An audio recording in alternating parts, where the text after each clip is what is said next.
stronger, it lowers your insulin resistance. There's so many things that exercise can help with you. So many bad habits. Dietary changes, like you said, basically watching the carbs. Okay? Nowadays, carbs are so easy to get.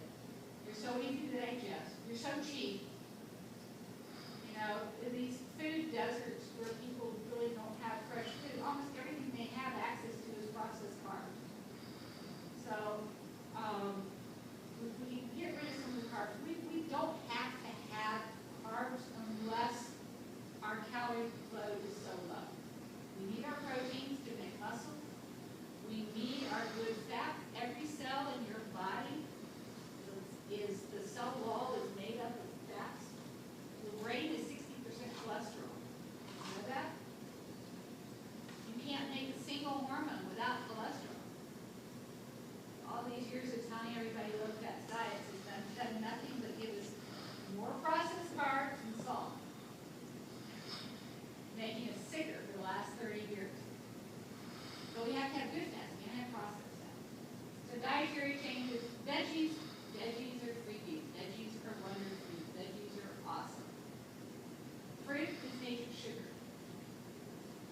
Okay? It's vitamins and minerals and fiber wrapped around sugar. Okay? And we may do some oral medications if we have to, and last will be insulin for type 2 diabetes. So in summary, diabetes is epidemic. It's linked to 9 or 10 of the top 10 causes of health problems in the U.S. Genes can be a factor, but what you do can overcome those genes. I've had people that their entire family is diabetic, but they do diet, they do exercise, they keep on top of things, and they're in their 60s and never been diabetic. Helping prevent or control these conditions by understanding the signs and symptoms of the diabetes, managing your weight, exercising moderately, 30 minutes, 3 to 5 days a week, as long as you're building some muscle.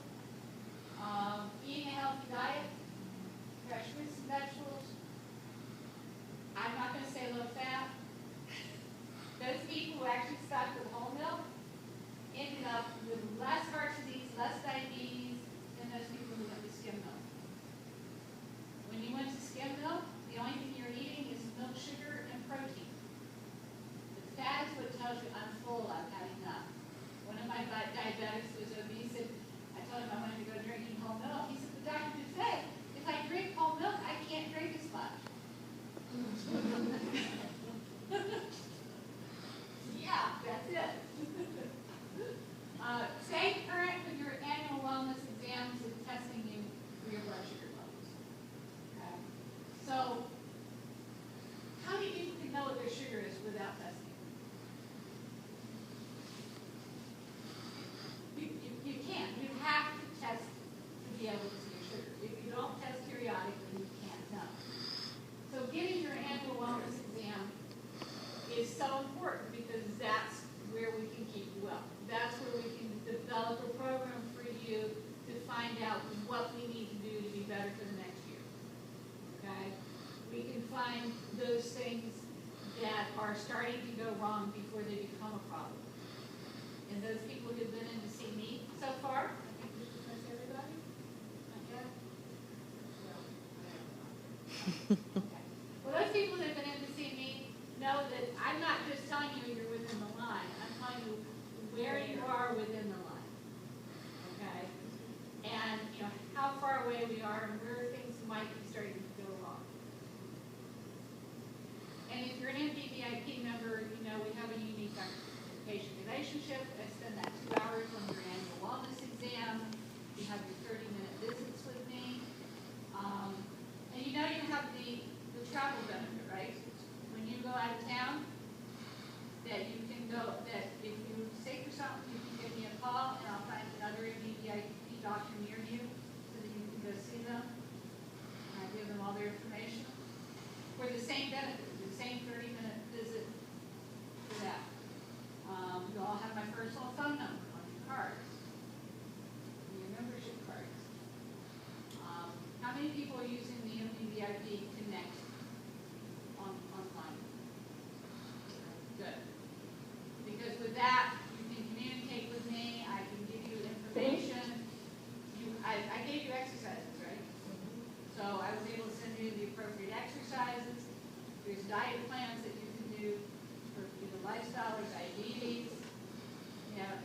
cool. I did it out the other day. You can get your plan, and it'll put you a month worth of menus and then recipes, and even give you a shopping list if you want to go do that.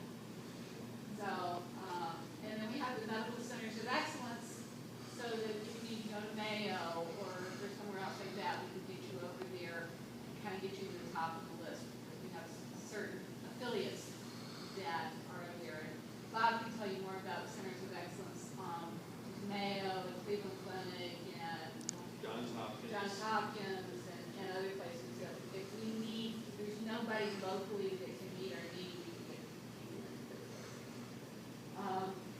there's a travel benefit if you're going out of the country and you need to come back. I don't know if you've seen that. I have some pamphlets on the back table, the MedJet. If you go out of the country and you need to be shipped back to get care, that's a benefit.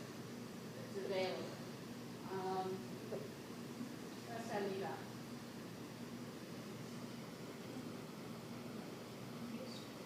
Are there any questions?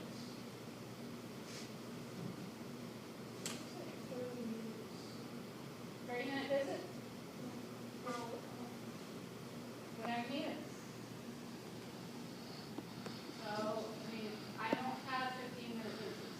That's part of being a member for the MDVIP, is that any other visit is insurance-based, but it's a 30-minute visit. Because I only keep a certain number of patients, I'll limit my practice to 400 patients. I'm not there yet. But by limiting my practice, I have time to spend to get to know people. That 2-hour annual wellness exam has gone over most everything, although by the end I'm still talking. My staff is letting me know that. You heard my text going on, right? So that's part of the whole thing. It's my job is to teach you how to stay well. Home visits.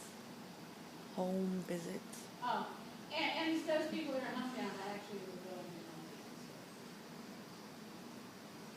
So, I think that's covered it.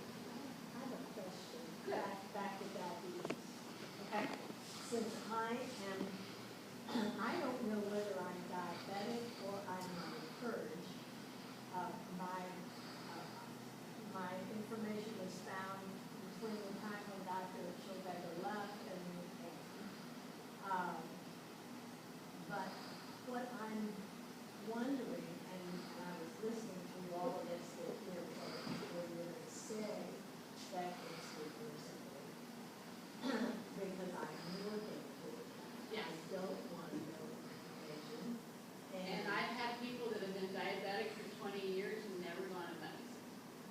Yeah, okay, well, that's good, because, as you know, I'm in the 4-month period where I'm checking what I'm like. I have, so I'm very interested in whether I'm gonna be able to Pull it back. keep it away. But the other thing I want to ask you is just a really specific question. I read everything I could find, since I do my blood morning and night, every once in a while, it's real high. Most of the time, it's like 94, 98. It's really good, or 104. Those are awesome. Which are pretty good numbers. My daughter's a nurse, and she was telling me, "Mom, your numbers are great." But every once in a while, it shoots up to like 131. Oh, that's not bad. But what does that mean? If you've eaten in the last 2 or 3 hours, I mean, it should be. I mean, we don't want you to be 95 if you've eaten and broken your fast for the day. Yeah, well, I'm wondering if, I thought maybe I'm trying to keep some notes to see if I can figure out. But I was wondering if stress runs us. Stress can do that. Stress is one of the not controllable factors. Yeah. Right. And one of the ways it happens there is that in stress, your adrenal glands put out cortisol, which is your stress hormone. The cortisol is going to drive